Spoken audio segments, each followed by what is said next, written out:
keep it together. Maybe it's time that we let go. We're moving on one step at a time to something better.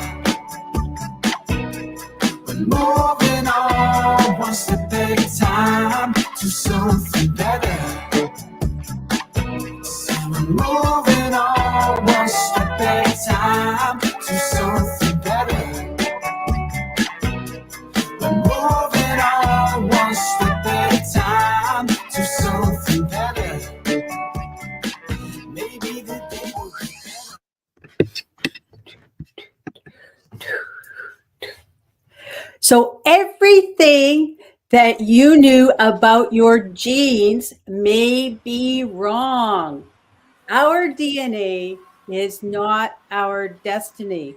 Well, at least not in about 90% of the cases. They have found that our DNA, when it comes to chronic disease, that it is 90% or more lifestyle and less than 10% is related to our genes. And, you know, a lot of times we think, oh, you know, it's because I'm this way because of my family and my parents, and I've inherited it. But a lot of times it comes down to the lifestyle that you inherited from your family and not your DNA. We are going to talk about how this influences the aging process and epigenetics today on your daily energy bite, where we are working to help you fulfill the life of your dreams and the health of your dreams. So, hey, how are we today? Hi, OJ.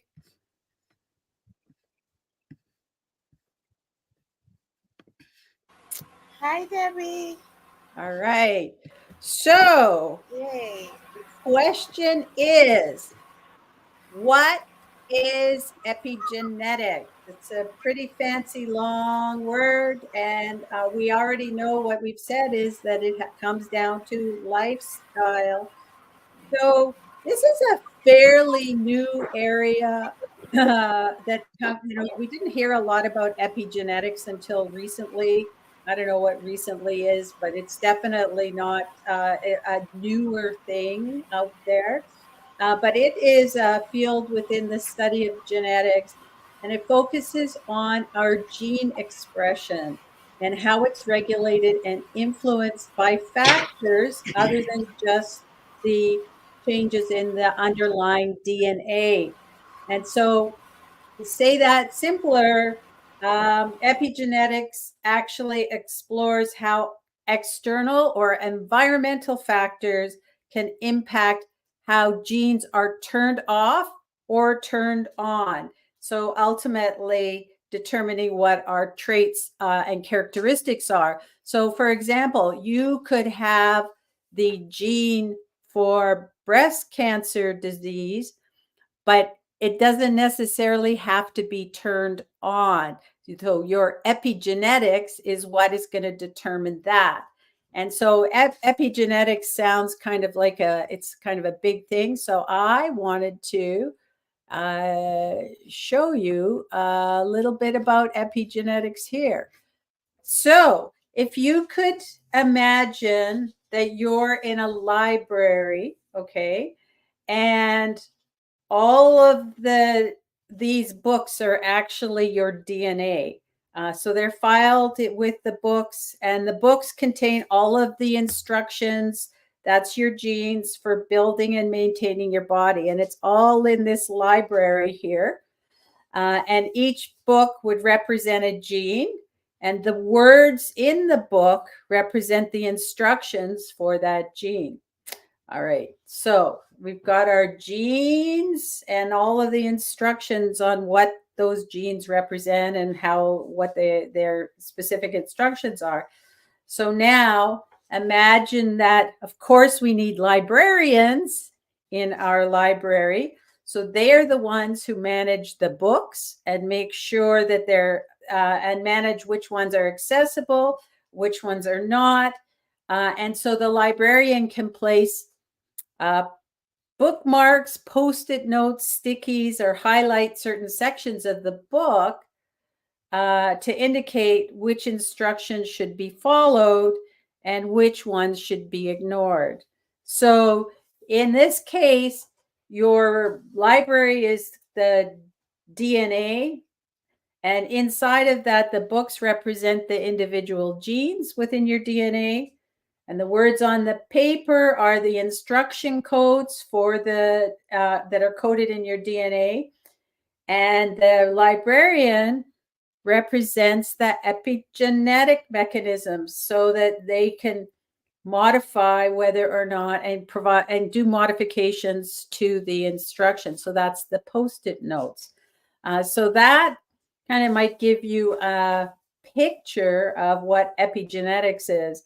And so the librarian is controlling which books can be accessed and which ones and which instructions and which ones are active or silent, turned on, turned off, and all of those things. So that is a simplistic view of what epigenetics is.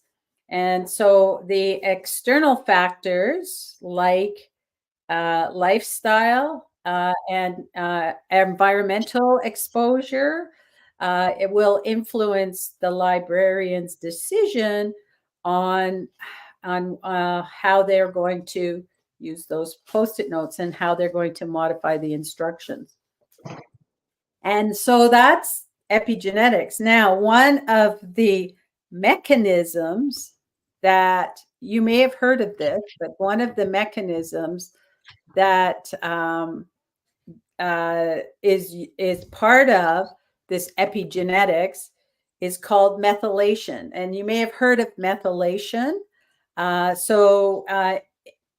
Basically what methylation is a chemical process that involves addition of methyl groups, which are carbon atoms and hydrogen atoms that are bonded to a molecule. And in the context of DNA, epigenetics, DNA methylation refers to addition of extra methyl groups on the DNA molecule. So basically, if you think of our DNA as a long string of beads, in this case, there's a long string of beads. And so each one of the beads represents a nucleotide base. And now imagine that some of the beads have little tags on them that would be like, again, stickers or labels. And so these tags are the methyl groups that have been added to the DNA. So the DNA string the DNA string represents your DNA molecules.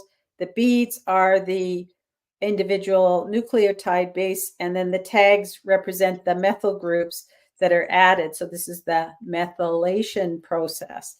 And just as the stickers can be added to certain beads, they can also be added to different DNA molecules. So they can actually look at turning on and turning off some of these genes and some of the gene expressions. Okay, so that's kind of gives you a little bit of idea on what epigenetics means kind of as a field and what it is, and then also what the methylation is, because I think if you are around you can hear that term methylation coming out on certain things. But what it really means, like, what does it mean to us? So there's epigenetics, there's methylation, yada, yada. What it means is that no matter what our genes are that we may have inherited from our parents, we can affect how those genes will impact our health by what we eat and how we live. So it's around what we put in our mouth, as well as what's in our environment and how we live. So things like exercise will help and all that. So I want to give you an interesting example on the diet and how diet will impact epigenetics and our gene expression. It's not a human example. It's actually, imagine you are a queen bee or you're in a bee colony. So in a bee colony, there's the queen bee, and then there's all the different worker bees.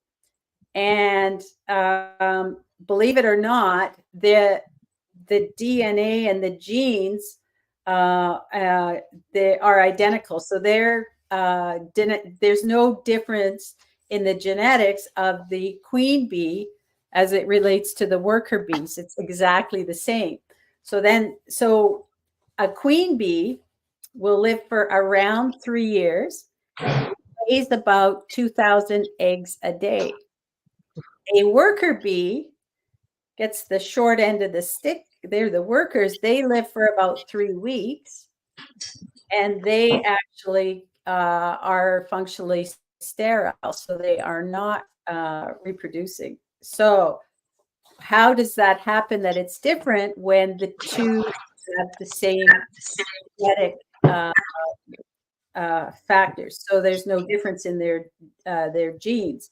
And the difference actually comes down to diet, because what happens when the queen is dying, queen bee, they choose a new larva from the hive to become the queen bee, and they feed it royal jelly, and that's what will turn that larva into the next queen bee. And so it has nothing to do with the genetics of the bees. It all has to do with that royal jelly as the difference on whether you're going to be a worker bee or a queen bee. So that gives you an idea of how diet, and it's not a human example, but it gives you an idea how diet can influence the outcome.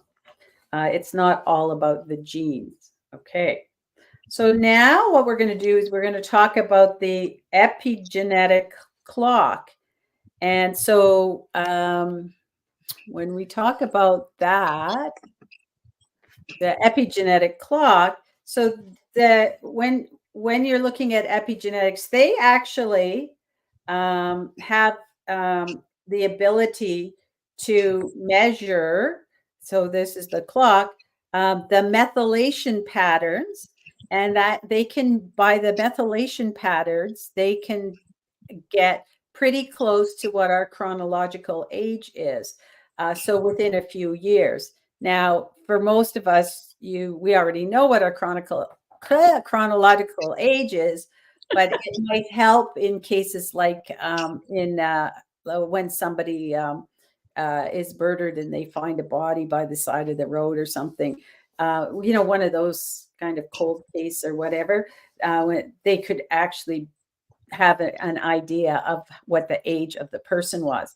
But more than that, I think it's part of it is the technology, but they can also, not just your chronological age, they can also track your biological age, and they can also predict and foretell your health span by indicators. So health span indicators would be things like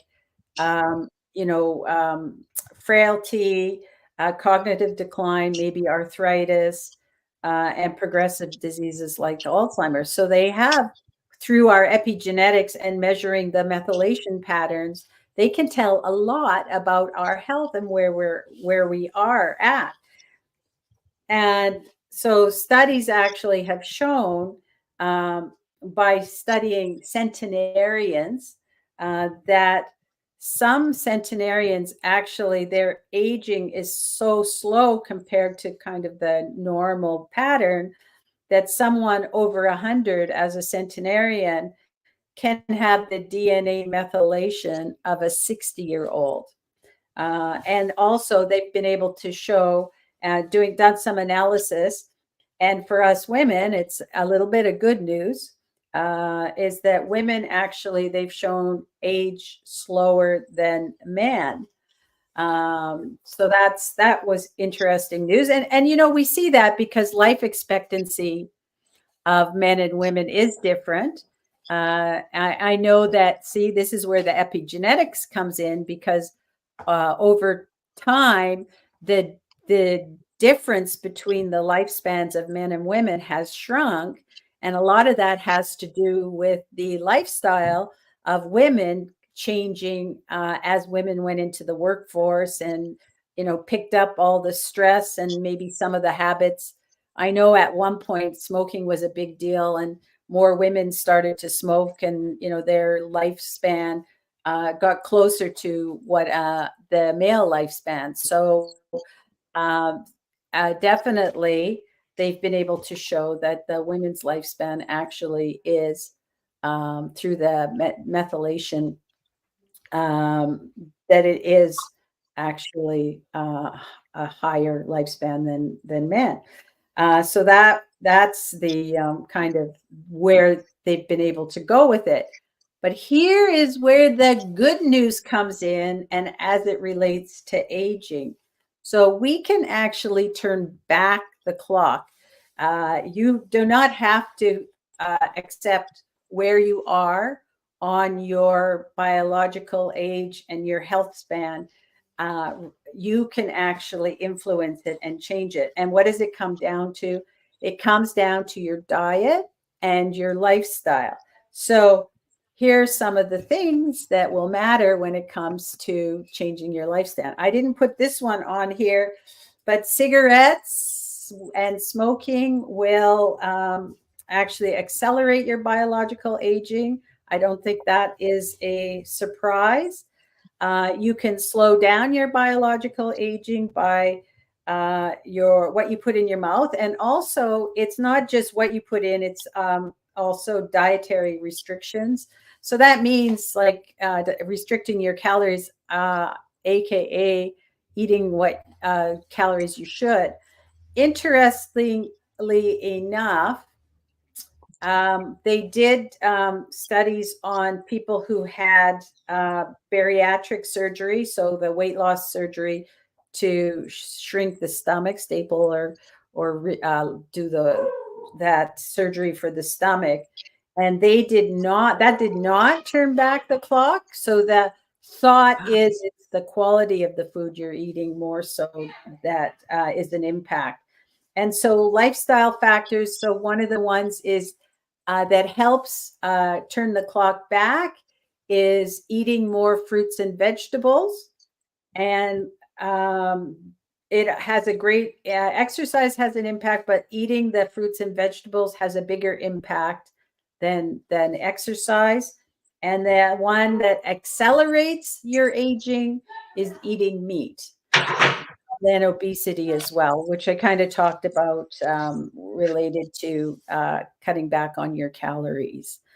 So there is hope for us, and it comes down to eating they always say, eat your vegetables. It's a lifelong adage from many, many years ago. I don't even know when that came into being, but yeah, it's interesting topic, and you have the power to influence your epigenetics and your how slowly or quickly you age. And I'm going to say it is never too late to make a change. Never too late. That's for sure. All right. Are there any questions on this topic? I'm just going to remove that from the screen. I don't have any questions. I really like that example with the librarian. That was very good for the way that I think. That was very good. It took it out of science, put it into real life. I thought that was good. That's Yeah. good. I'm glad for Yeah. sure. All So when right. when you say it's never too late to make a change, what would I mean, I'm puzzled by that. because What? I would think that, it takes a while for your body to get healthy. Uh, it depends on how, like, there are programs that you can take, and if you're interested, you can uh, talk to me or DM me about this. There are programs if you really go down to brass tacks, and you can make significant changes in a short period of time. Depends on what, if you've got chronic disease, what those diseases are. I Uh, see. Okay. but I have seen cases where people have almost 100% reversed their diabetes within like a couple of weeks. That's So amazing. yeah, it is very amazing. But what it takes is you really need to have the discipline to follow the plan. And the thing is the plan, you start off really kind of honing in on nutrifying your body. So making sure you're getting where you're depleted in nutrients, that you're just basically piling on the nutrients to bring your body up. And it also coupled with a detox. Between those two things, you can actually make some very significant gains in a short amount of time for your health. And if you are interested in finding out more, definitely get in touch with me, because I would love to show you how you can do that. All right, but that's a good question. Thank you. And I think also, you could say, well, I'm already, I don't know, 80 years old. So you can influence the quality and the length of your quality life, even at that kind of age, for sure. So, I mean, your window is going to be shorter than somebody who's, say, 50, but it's still, you can have some good life left. But it all depends on the people. But I'm going to say it's never too late. It's never too late. It all depends on how bad you want it, though. Okay. All Thank you. right. On that note, we will, I guess, sign off. This is your daily energy bite. We will be back tomorrow. We are going to continue talking about various little tidbits on aging and what it means. We know there's hope for us all as long as you are, uh, as long as you're interested. There is hope. And if you are interested and this is a topic that you love, then follow us for more on aging. And for now, we're going to say goodbye and see you tomorrow, 2 p.m. Eastern Standard Time. Bye now. Bye.